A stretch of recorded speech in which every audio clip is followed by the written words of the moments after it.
Oke, halo, ketemu lagi. Jadi kita akan membahas matriks bagian 2.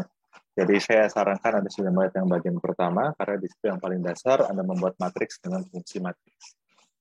Oke, kita akan melanjutkan dengan beberapa topik penting lagi. Kita mulai dari ini ya. Jadi kalau Anda ingat ya, kita bisa membuat matriks seperti ini. Kita bisa berikan nama, misalkan R-name, saya persis ketikkan sama seperti di samping, akan row 2 ya. Row 3, ingat ini nama ya, bukan identifier-nya ya, jadi bukan indeks keberapa, cuma dia adalah nama. Jadi Anda bisa ganti itu dengan apapun sebenarnya. Karena apa yang akan kita lakukan itu adalah memanggil baris dan kolom atau elemen dari matriks menggunakan namanya. Oke, ini saya mengetikkan ulang ya. Oke, itu agak panjang. Cuma saya bisa tuliskan seperti ini, enrow 3, enrow 3, karena kemudian namanya nih. Oops. Names list, R-name, name. Oke, harusnya seperti ini. Kita print saja. Nah, isinya seperti yang ada di bawah. Oke. Nah, sekarang saya mau manggil elemen-elemennya. Apa yang ada dalam sini. Nah, saya bisa memanggil misalkan menggunakan baris yang bernama row 1 dan kolom yang bernama kolom 1, col 2 ya, namanya col 2 bukan kolom 2. Oke. Nah, Anda bisa lihat ini ekuivalen dengan seperti ini nih. Tapi yang saya ambil di sini, yang saya panggil adalah namanya. Yang nama ini bisa Anda ganti dengan apapun. Nah, triknya sama. Jadi kalau Anda mau memanggil yang bernama call 1, nah ini akan keluar. Ini enaknya gimana ya? Ini mungkin saya tutup dulu, biar kelihatan tuh. Nanti saya buat lagi di sini. Oke. Nah, sekarang saya misalkan bisa memanggil mat1, barisnya semua, cuma saya mau yang bernama call 1 sama call 3. Oke. Anda ingat C itu apa? Anda membuat vektor, dan sekarang Anda masukkan itu ke vektor. Jadi saya memanggil yang kolom ke-1 dan kolom ketiga semua baris. Oke, kemudian yang menarik, Anda bisa gabungkan ini dengan indeks biasa. Jadi saya bisa memanggil yang hanya baris ke-3 saja, misalkan. Seperti ini. Saya bisa juga hanya memanggil yang baris ke-2 dan ke-3, seperti ini. Oke, pada prinsipnya bisa. Jadi Anda bisa menggabungkan yang memanggil berdasarkan indeks dan juga memanggil berdasarkan nama dari suatu baris atau suatu kolom. Oke, dan tentunya Anda harus memiliki namanya terlebih dahulu. Oke, walaupun yang Anda harus berhati-hati ya, Anda bisa melakukan seperti ini. Anda excluding ya. Nah, cuma kalau itu memakai nama, baris, dan kolom, Anda tidak bisa melakukan hal seperti ini. Oke, semoga cukup jelas. Nah, kemudian hal selanjutnya adalah melepas elemen dari matriks dan juga kolom. Oke, jadi kita punya matriks A sekarang ya. Saya kasih nama seperti ini. Di situ agak redundant ya. Jadi sebenarnya saya tidak perlu menulis seperti ini karena saya bisa tulis seperti ini saja. Jadi mereka sebenarnya equivalent. Coba aja kita cek class-nya gitu ya. Class integer, kalau saya ketik seperti ini, class-nya juga integer. Jadi sama saja sebenarnya. Jadi agak redundant kalau saya menulis seperti ini. Oke, cukup seperti ini aja. Nah, jadi kita tuliskan deh. A itu adalah matriks Vektornya 116, jumlah barisnya 4, jumlah kolomnya 4, by row-nya true. Nah, kemudian gini. Mungkin bagusnya saya pakai script aja nih. Saya buka script ya, biar kelihatan jelas. Oke. Nah, sekarang, nggak perlu yang ini. Saya mau mencopot baris pertama. Seperti ini triknya. Nah, Anda bisa lihat ya. Karena kalau misalkan saya mengetikkan ini ya, misalkan saya radang ini aja nih. Kan A seperti ini. Kalau saya lakukan seperti ini, saya memanggil isinya excluding atau tidak termasuk baris 1. Oke, jadi apa yang saya lakukan sebenarnya dengan cara seperti ini, lihat ya di bawah ya, adalah saya membuat suatu matriks baru yang isinya adalah matriks A, tapi dengan mencopot baris pertama.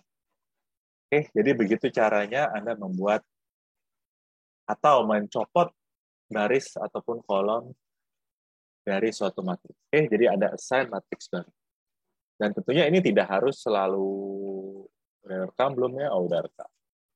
Tentunya tidak harus A, Anda bisa ganti dengan nama yang lain, misalkan B. Nah, Anda bisa lihat kalau di sini A isinya seperti ini, B seperti ini. Oke, nah, tapi sekarang kita anggap saja kita menggantikan matriks A itu dengan matriks B. Oke, saya langsung print aja ya, biar kelihatan di bawah. Oke, print A. Jadi sekarang saya mau mencopot baris 1 kolom 3. Nah, hasilnya seperti itu, bisa Anda lihat.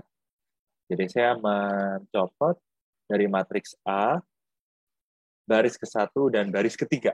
Maksud saya, baris ke-1 dan baris ke-3 itu Anda copot. Jadilah seperti itu. Oke, bisa Anda lihat ya. Nah, kemudian tentunya Anda juga bisa menggabungkan seperti ini. Misalkan saya mau menghilangkan baris 1 dan 2, dan juga kolom 1 dan 2. Oke, triknya sama saja seperti ini ya. Anda pakai minus seperti itu, dan Anda hanya mengambil semuanya kecuali baris 1 dan 2 dan kolom 1 dan 2. Oke, begitu caranya Anda mencopot atau melepas baris dan kolom dari suatu matriks. Oke. Kemudian, nah ini sekarang triknya berbeda karena Anda menggunakan fungsi rbind dan cbind untuk membuat suatu matriks.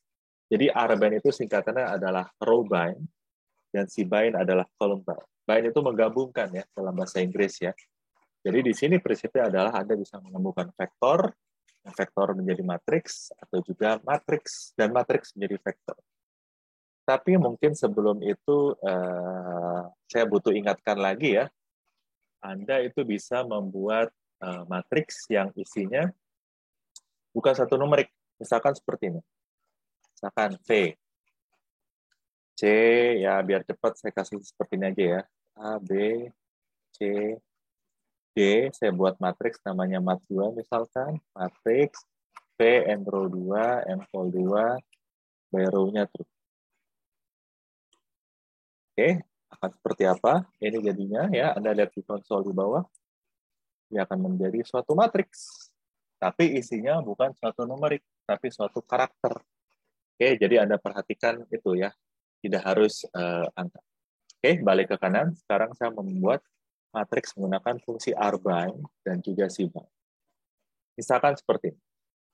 Saya ketikkan persis seperti di kiri. Ya. Ada vektor 1. Di sini saya langsung ketikkan saja isinya apa. Anda bisa memakai shortcut sebenarnya. X3 adalah C, 9, 10, 11, 12. Nah, seperti ini dulu.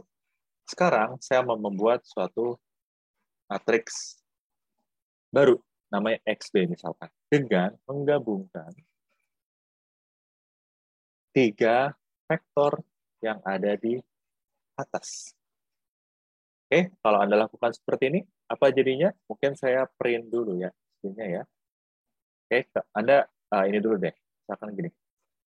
Anda lihat tuh isi X1 seperti apa, X2 seperti apa, X3 seperti apa.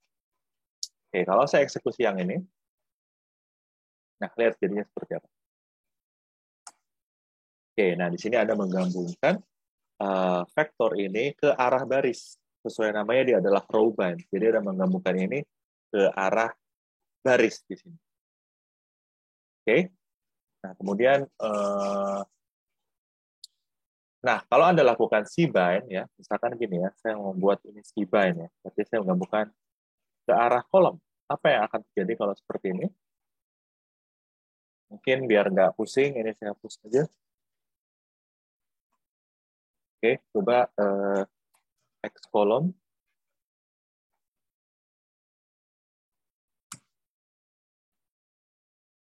Oke, jadi di sini Anda bisa melihat kalau saya menggabungkan ke arah kolom 1, 2, 3, 4, 5, 6, 7, 8, 9, 10, 11, 12. Karena sesuai namanya, dia adalah menggabungkan kolom. Oke? Nah, sekarang kita mungkin cara yang lebih ribet sedikit. Jadi saya mau gabungkan matriks sama matriks. Misalkan, saya mau mat 1. Matriks ini deh, 1, 4, and row 2, and row 2. Kemudian saya copy paste aja ya, cuma isinya 5 sampai 8. Nah, kalau seperti ini, apa isinya? 41 seperti ini, 42 seperti ini. Nah, sekarang bisa saya membuat matriks baru, namanya mat3, misalkan dengan menggunakan row bind, seperti ini. Nah, ini coba saya hapus dulu deh. Mungkin saya agak ke atas sedikit. Gimana tuh caranya? Nah, gitu. Oke, apa yang akan terjadi kalau seperti ini? Berarti kita menggabungkan matriks 1 dan matriks 2 ke arah row. Nah, kita lihat sekarang. Nah, bisa Anda lihat kan ya, Anda menggabungkan matriks 2 kali 2 dan matriks 2 kali 2 ke arah baris, berarti ukurannya menjadi 4 kali 2. Nah, seperti itu. Jadi Anda menumpuk ya, Anda vertical stack seperti itu. Kalau Anda memakai C-bind, maka Anda menggabungkan ke arah kolom. Jadi, ukuran matriksnya akan berukuran 2 kali 4. Oke, karena Anda menggabungkan matriks 1, ya, kan Anda lihat ya, matriks 1 dan matriks 2 ke arah kolom. Oke, jadi simpelnya seperti itu. Nah, Anda bisa coba-coba sendiri berbagai trik lain untuk menggabungkan matriks. Matriks menjadi matriks atau vektor menjadi matriks. Oke, nah ini contoh yang saya bilang tadi ini ya. Ini contoh yang lain aja nih sebenarnya. Misalkan kita belajar aja lagi ya. X1 matriks C16. By row-nya bisa dibalik-balik tuh.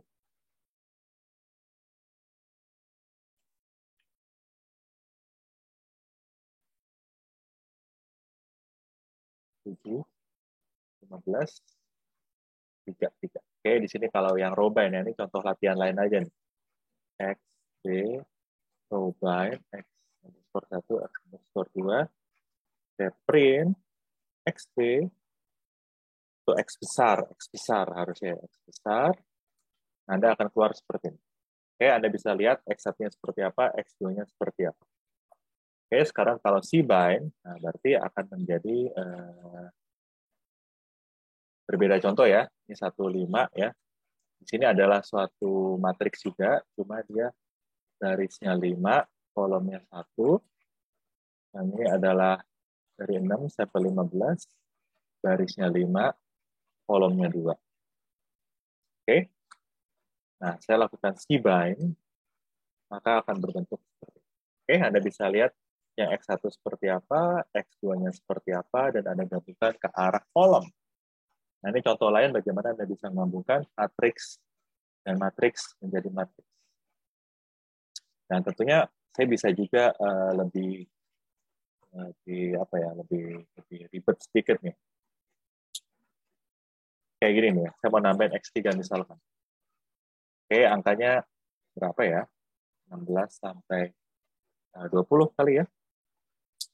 Jadi by row-nya tuh biasa, and row-nya masih hilangin ya. And row-nya 5, and row-nya 1. Sekarang saya tambahkan si X3 ini. Nah, apa jadinya? Saya bisa tebak seperti apa bentuk. Nah, seperti ini. Jadi saya menggabungkan 3 matriks menjadi 1 matriks. Oke?